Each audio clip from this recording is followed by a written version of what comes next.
Hello guys, तो फिर से हम चलते हैं अपने पहले अध्याय पे। तो जैसा कि सबसे पहले बात करेंगे हम मानसिक दोषों की।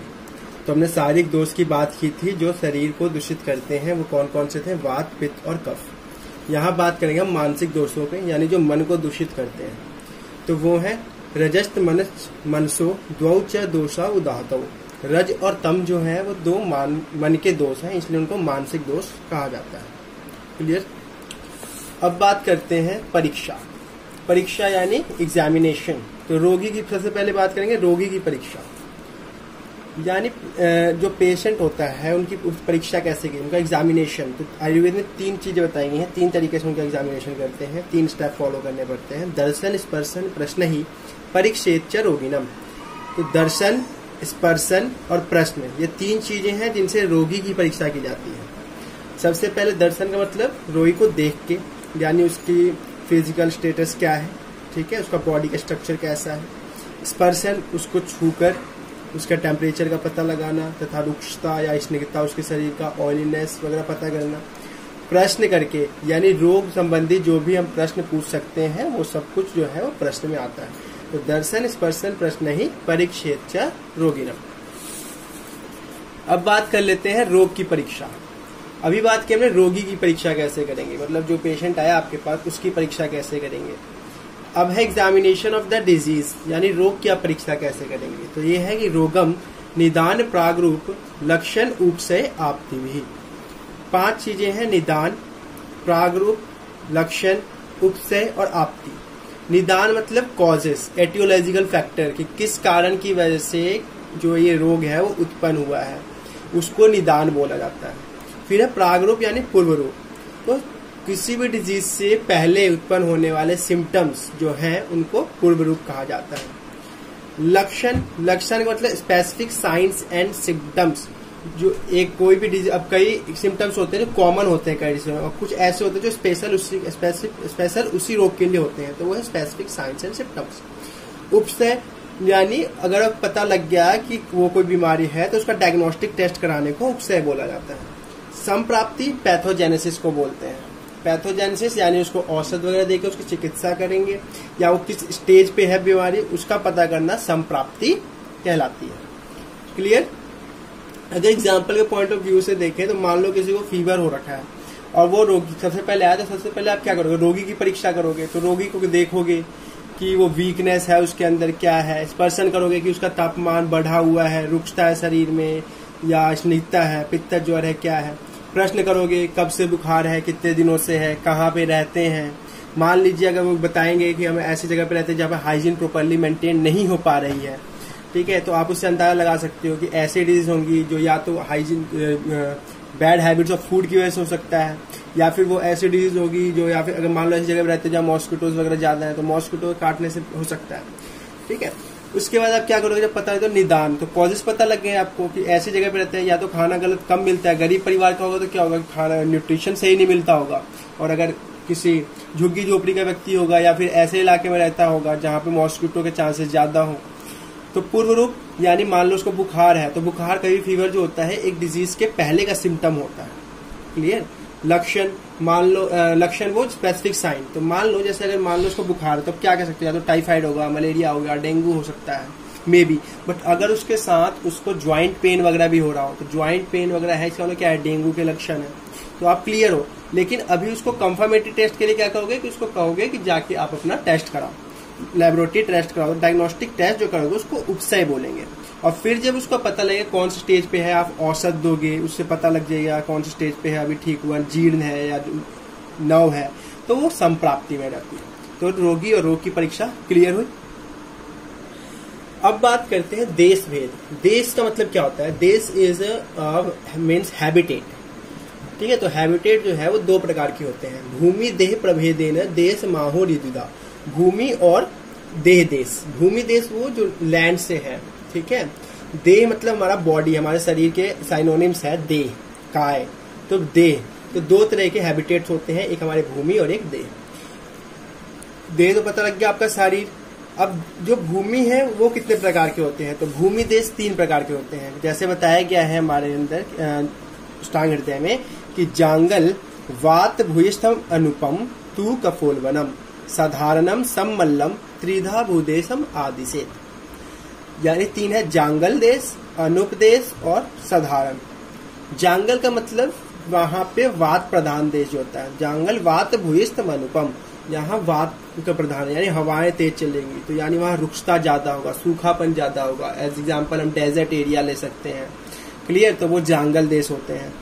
अनुप यानी जहाँ कफ प्रधान है, तो जितने भी समुद्र तट के आसपास वाले या फिर नाले नालियों के आसपास वाले जल तथा पर्वतों से युक्त जो देश होते हैं वहाँ अनुप देश बोला जाता है।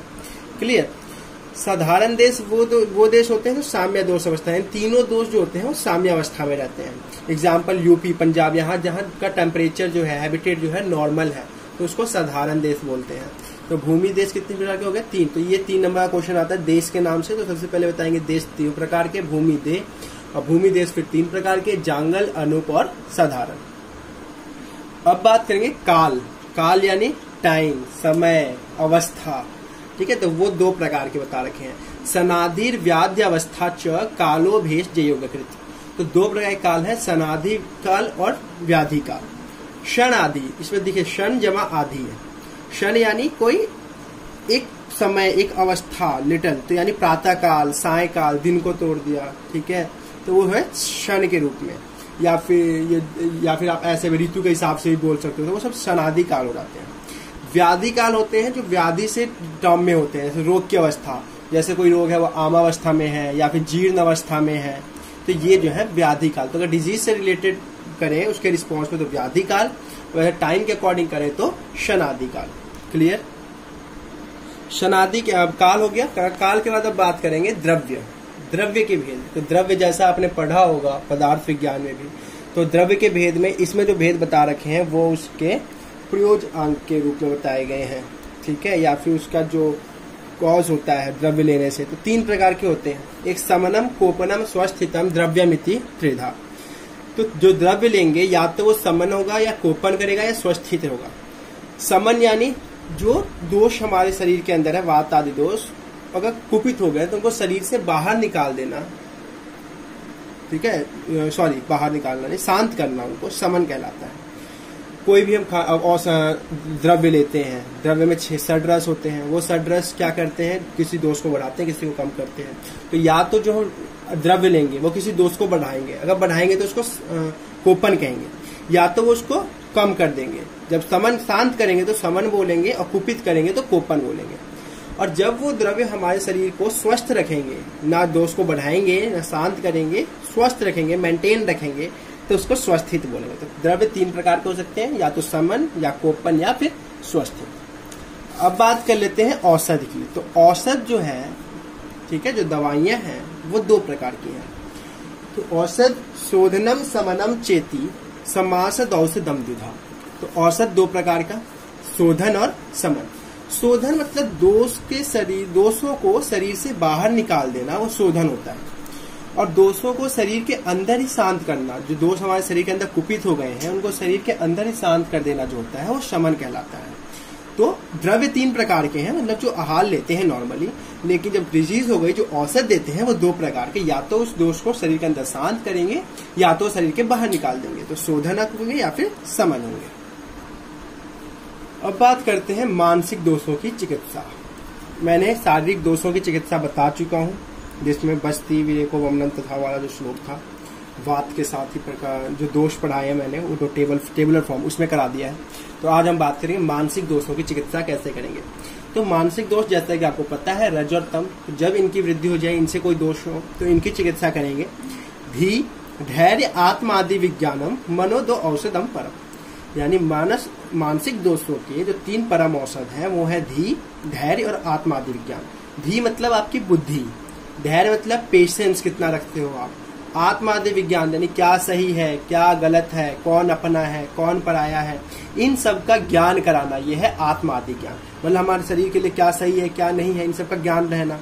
ठीक है, कोई रोग हो गया, अब कोई भी रोग हो जाता है तो मन विचलित हो जाता है, तो पहले पेशेंस रखना जो है। तो जब मन घबराएगा तो आपका क्या होगा कि मानसिक दोषों की वृद्धि होगी। आपको क्या करना है? पेशेंस रखना है, बुद्धि रखनी है। तो धी, धैर्य और आत्म आदि विज्ञान से मानसिक दोषों की चिकित्सा बतलाई गई है। अब फर्स्ट चैप्टर का पहले अध्याय का बहुत इंपॉर्टेंट टॉपिक और last topic, that is called चिकित्सा चतुष्पाद। चिकित्सा मतलब जो ट्रीटमेंट है, ठीक है। चतुष यानी चार और पाद मतलब पैर। तो चिकित्सा के 4 पैर कौन से हैं? ये 3 नंबर का भी क्वेश्चन है, 15 नंबर का एक्चुअली क्वेश्चन है ये। तो आता है तो ध्यान से इसको अच्छे से समझिएगा, जितना पढ़ाऊंगा पूरा लिखना है। सबसे पहले चिकित्सा के 4 पाद, उसके बाद इन 4 पाद के अपने अपने 4 लक्षण हैं। क्लियर? तो अब पढ़ते हैं इसको। तो क्या है 4 पाद कि भीषक द्रव्यान्युपस्थाता रोगी पाद चतुष्टयम चिकित्सितस्य निर्दिष्टम प्रत्येकम तच्चतुर्गुणम। भीषक मतलब वैद्य, द्रव्य यानी जो औषध लेंगे, उपस्थाता मतलब जो परिचारक है, मतलब जो पेशेंट के साथ 24 घंटे रहेगा, उसकी देखभाल करेगा, उसको क्या खाना है, कौन सी औषध कब लेनी है, उसका ख्याल रखेगा। एज ए टाइप नर्स जो है उपस्थाता होती है। रोगी, तो ये 4 जो है चिकित्सा के लिए, तो चिकित्सा 4 पैर है। अब भीषक जो है वही ट्रीटमेंट करेगा, द्रव्य दे के ट्रीटमेंट करेगा, जो उसके पास एक हमेशा 24 घंटे व्यक्ति चाहिए जो उसकी देखभाल करेगा, जो उसको उपस्थाता है, और किसकी चिकित्सा करेंगे? रोगी ही करेंगे। तो ये 4 लोगों का होना जरूरी है। अब इन 4 पाद के अपने अपने 4 लक्षण हैं। तो भीषक के 4 लक्षण क्या हैं कि जो भीषक होगा उनको उसके लक्षण कैसा होना चाहिए वो। तो बताया गया है कि भीषक के 4 लक्षण है। दक्ष तीर्थार्थ शास्त्रार्थौ दृष्ट कर्मा सुचिर भीषक। आपको ये आयुर्वेदिक टर्म याद होने चाहिए, तो इसलिए श्लोक याद रखने मेन है। तो दक्ष मतलब होता है चिकित्सा कर्म में कुशल। अब जो डॉक्टर होगा, मान लो अनाड़ी तो होना नहीं चाहिए, उसको क्या होना चाहिए? जो चिकित्सा कर्म है उसमें कुशल व्यक्ति होना चाहिए, तभी वो ट्रीटमेंट कर पाएगा। तो दक्ष। उसके बाद तीर्थ अर्थ शास्त्रार्थ। तीर्थ मतलब आचार्य, शास्त्र यानी जो आपका आयुर्वेदिक शास्त्र है, अर्थ उसके मतलब का ज्ञान होना चाहिए।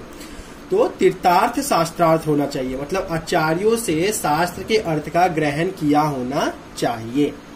इन आपके लैंग्वेज कहें तो डिग्री वाला व्यक्ति होना चाहिए। दृष्ट कर्मा मतलब चिकित्सा की विधियों को अनेक बार देखा हो, मतलब इंटर्नशिप उसकी हुई हो। सूची मतलब होता है सफाई, यानी शरीर से तथा अपने आचरण से वो पवित्र होना चाहिए। तो डॉक्टर यानी भीषक के 4 लक्षण है। दक्ष, तीर्थार्थ शास्त्रार्थ, दृष्ट कर्मा और सूची। अब बात करते हैं औषध या फिर जो द्रव्य है उनके 4 लक्षण क्या है। तो इनका लक्षण है बहुकल्पम बहुगुणम संपन्नम योग्यम औषधम। बहुकल्पम बहुगुणम संपन्न और योग्य। बहुकल्पम, कल्पन मतलब कल्पना करना, अनेक फॉर्म में उसकी कल्पना करना, अनेक रूपों में उसकी कल्पना करना, मतलब उसका इस्तेमाल हम बहुत से रूपों में कर सके। चूरन के रूप में, स्वरस के रूप में, क्वाथ के रूप में, ठीक है, कल्क के रूप में। तो इन फॉर्म में उसका इस्तेमाल कर सकें, बहुत से फॉर्मों में उसको बना सकें, उसको बहुकल्पम बोला जाता है। तो ऐसा औषध होना चाहिए। बहुगुणम यानी उसमें बहुत सारे गुण से वो युक्त होना चाहिए। ऐसा नहीं कोई एक गुण हो, रुक्षता, स्निग्धता, बहुत सारे गुणों से वो युक्त होना चाहिए।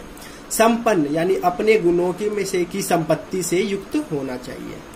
योग्य मतलब जो रोग तथा रोगी को देश और काल के अनुसार सही कर सके, उसमें योग्य होना चाहिए। ठीक है, कई ऐसे औषध होते हैं उसका स्पेसिफिकली हम ग्रीष्म रीजन में इस्तेमाल कर सकते हैं। तो कई औषध हैं जिनका हम शरद ऋतु में इस्तेमाल कर सकते हैं, तभी ज्यादा इफेक्टिव होती हैं। तो जो औषध है वो 4 गुण होने चाहिए, बहुकल्पम, बहुगुणम, संपन्नम और योग्य। अब बात करते हैं उपस्थाता के 4 लक्षण। उपस्थाता यानी जैसे होता है परिचारक, जो पेशेंट्स के साथ 24 घंटे रहेगा, जो नर्स होती हैं। तो 4 लक्षण है। अनुरक्त, सुचिर, दक्षो, बुद्धिमान, परिचारक। अनुरक्त होना चाहिए। अनुरक्त यानी स्नेहशील होना चाहिए, जो पेशेंट का अच्छे से ख्याल रख सके, विनम्रता से उसका देखभाल करे। तो इसीलिए ज्यादातर महिलाओं को ही नर्स रखा जाता है। तो अनुरक्त होना चाहिए।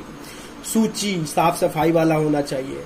दक्ष यानी कुशल होना चाहिए, कब कौन सी दवाई देनी है, कैसे ट्रीटमेंट करनी है, उसको पेशेंट की देखभाल कैसे करनी है, तो वो दक्ष होना चाहिए। बुद्धिमान होना चाहिए, समय उचित सूझबूझ वाला। मान लो इमरजेंसी कंडीशन आ जाए तो वो अब उस टाइम पे डॉक्टर नहीं है तो खुद क्या कर सकता है उस केस में, तो ऐसा बुद्धिमान होना चाहिए। तो 4 चीजें हैं, अनुरक्त, सूची, दक्ष और बुद्धिमान। अब बात कर लेते हैं रोगी के क्या लक्षण होने चाहिए। तो जो रोगी है उनके भी लक्षण जरूरी हैं। तो ऐसे रोगी ही ट्रीटेबल होते हैं या जिनकी चिकित्सा हो पाती है जिसमें लक्षण पाए जाते हैं। आढ़्यो रोगी विषगवस्यो ज्ञापक सत्वानपि। आढ़ेय यानी जो धन में संपन्न हो। अब भाई बहुत महंगी महंगी चिकित्सा होती हैं, आयुर्वेद पद्धति में भी बहुत महंगी चिकित्साएं होती हैं, दवाइयाँ बहुत महंगी होती हैं, तो रोगी सही से ट्रीटमेंट कब करा पाएगा जब उसके पास धन होगा अच्छे से। तो आधेय यानी धन में वो संपन्न होना चाहिए। भिषग्वस्य यानी डॉक्टर यानी वैद्य का वो आज्ञाकारी होना चाहिए, जो वैद्य कह रहा है उसकी बात मानना, कब क्या करना है क्या नहीं खाना, कौन से पदार्थ लेने हैं, कौन से द्रव्य इस्तेमाल करने हैं, कौन सी औषध लेनी है, किस समय लेनी है, तो उसकी हर आज्ञा का पालन करने वाला होना चाहिए। ज्ञापक यानी अपने सुख और दुख कहने में संपन्न होना चाहिए, मतलब उसे कौन सी बीमारी है वो छुपाए नहीं, वैद्य के सामने स्पष्ट अपनी बात रख सके, ऐसा होना चाहिए। सत्वान यानी सत्व गुण वाला होना चाहिए, यानी उसकी मानसिक शक्ति संपन्न होनी चाहिए। जो ट्रीटमेंट के वक्त जो कष्ट हो, मान जो कृच्छ साध व्याधियां हैं तो उसमें बहुत से कष्ट होते हैं, तो उसको मानसिक दोष नहीं होना चाहिए, पीड़ा नहीं होनी चाहिए, वो उसको सहन कर सके, ऐसा उसका मानसिक प्रवृत्ति होनी चाहिए। तो ये रोगी के 4 लक्षण हैं। तो चिकित्सा तजुर्बा जब पूछेगा तो सबसे पहले आपको 4 पाद बताने हैं, फिर 4 पाद के लक्षण बताने हैं। तो ये 15 नंबर का क्वेश्चन है। तो आज हमने फर्स्ट चैप्टर पूरा कंप्लीट कर लिया। तो आज के वीडियो में बस इतना ही। That's all. Thank you.